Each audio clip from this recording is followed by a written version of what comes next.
തകൃതിയായി നടക്കുകയാണ്. അതിൽ ആരൊക്കെയാണ് മന്ത്രിമാർ എന്നുള്ളത് തന്നെയാണ് ആകാംക്ഷയുള്ള കാര്യം. അതിനു മുന്നേ ഞാനിപ്പോൾ നിൽക്കുന്ന സ്ഥലം എന്ന് പറയുന്നത് സെൻട്രൽ സ്റ്റേഡിയമാണ്. സെക്രട്ടേറിയറ്റിന് തൊട്ടു പരിസരത്തുള്ള സെൻട്രൽ സ്റ്റേഡിയത്തിലാണ് നിൽക്കുന്നത്. നമ്മൾ ഈ ദൃശ്യങ്ങളിൽ കാണുന്നതാണ് നാളെ 11 മണിയോടുകൂടി കോൺഗ്രസ് മന്ത്രിസഭ സത്യപ്രതിജ്ഞ ചെയ്യുന്ന സ്റ്റേഡിയം എന്നുള്ളതാണ്. ഇവിടെ ഇപ്പോഴും പണികളൊക്കെ തുടങ്ങിക്കഴിഞ്ഞു. അത് പണികൾ അവസാന ഘട്ടത്തിലാണ്. ഇപ്പോൾ തിരുവനന്തപുരം നഗരത്തിലടക്കം മഴ പെയ്യുന്നുണ്ട്. അതുകൊണ്ട് തന്നെ മഴയത്തും ഈ പരിപാടി 1 ലക്ഷത്തിലധികം ആളുകൾക്ക് കാണാനുള്ള സജ്ജീകരണങ്ങളാണ് ഇപ്പോൾ ഒരുക്കുകയും ചെയ്തിട്ടുള്ളത്. ഇപ്പോൾ ഈ പന്തലിന്റെ പണിയൊക്കെ പൂർത്തിയായിട്ടുണ്ട്. ഈ കാർപ്പറ്റ് അടക്കമുള്ള ഈ ഇരിക്കാനുള്ള സജ്ജീകരണങ്ങളടക്കം ഇവിടെ ഒരുക്കേണ്ടതുണ്ട്. കൂടാതെ VIP കൾ വരുന്നത് കൊണ്ട് തന്നെ VIP ക്ക് വേണ്ട തരത്തിലുള്ള ക്രമീകരണങ്ങൾ അടക്കം ഈ ഒരു സ്റ്റേഡിയത്തിൽ ഒരുക്കേണ്ടതുണ്ട് എന്നുള്ളതാണ്.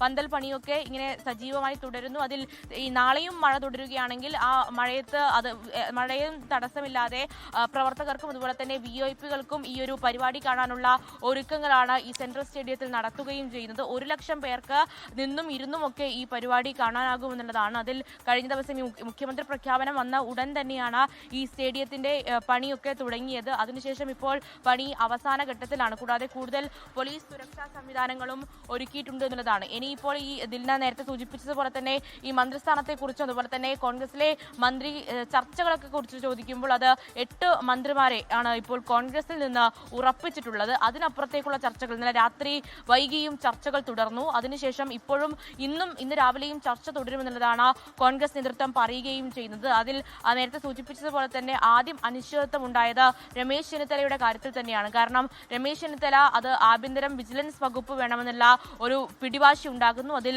കോൺഗ്രസ് നേതൃത്വം ആദ്യഘട്ടത്തിൽ VD സതീശൻ തന്നെ ആഭ്യന്തര വകുപ്പ് കൈകാര്യം ചെയ്യുമെന്നുള്ളതായിരുന്നു അറിഞ്ഞത്. അല്ലെങ്കിൽ അങ്ങനെയായിരുന്നു കോൺഗ്രസിന്റെ ഒരു തീരുമാനം എന്നുള്ളതായിരുന്നു. പക്ഷേ അത് രമേശ് ചെന്നിത്തലയുടെ സമ്മർദ്ദത്തിന് വഴങ്ങി ആഭ്യന്തരം വിജിലൻസ് വകുപ്പ് രമേശ് ചെന്നിത്തലയ്ക്ക് ലഭിക്കുന്നുണ്ട്. പക്ഷേ ഇപ്പോഴും അനിശ്ചിതത്തിലാകുന്നത് രമേശ് ചെന്നിത്തലയുടെ തീരുമാനം തന്നെയാണ്. കാരണം തന്റെ 2 വിശ്വസ്തരെ കൂടി ഈ ഒരു മന്ത്രിസ്ഥാനത്തേക്ക് കൊണ്ടുവരണമെന്നുള്ളതാണ് രമേശ് ചെന്നിത്തലയുടെ ഡിമാൻഡ്. അതിൽ IC ബാലകൃഷ്ണൻ അതുപോലെ തന്നെ അൻവർ സാദത്ത് എന്നിവരുടെ പേരുകളാണ് രമേശ് ചെന്നിത്തല മുന്നോട്ട് വയ്ക്കുകയും ചെയ്തത്. പക്ഷേ അത് കോൺഗ്രസ് നേതൃത്വം ഏത് ഫോർമുല വഴിയായിരിക്കും ഈ കാര്യത്തിൽ രമേശ് ചെന്നിത്തലയെ അനുനയിപ്പിക്കുക എന്നുള്ളത് തന്നെയാണ് ഈ പകൽ കാണേണ്ടത് എന്നുള്ളതാണ്. അതിൽ KC വേണുഗോപാൽ അതുപോലെ തന്നെ VD സതീശൻ, K സുധാകരൻ എന്നിവരടക്കം എത്തി അനുനയ ശ്രമങ്ങൾ നടത്തിയിരുന്നു. പക്ഷേ ആ അനുനയത്തിലേക്ക് രമേശ് ചെന്നിത്തല ഇതുവരെ പൂർണ്ണമായും മഞ്ഞുരുകി എന്ന് പറയാൻ കഴിയില്ല. അതുപോലെ തന്നെ KPCC അധ്യക്ഷ സ്ഥാനം ജോസഫ് വാഴയ്ക്കിന് വേണ്ടിയും പറയുന്നുണ്ട്. അങ്ങനെയെങ്കിൽ മാത്രം ഈ ആവശ്യങ്ങൾ അംഗീകരിച്ചാൽ മാത്രമേ താൻ മന്ത്രിസഭയിലേക്കുള്ളൂ എന്നുള്ള കാര്യമാണ്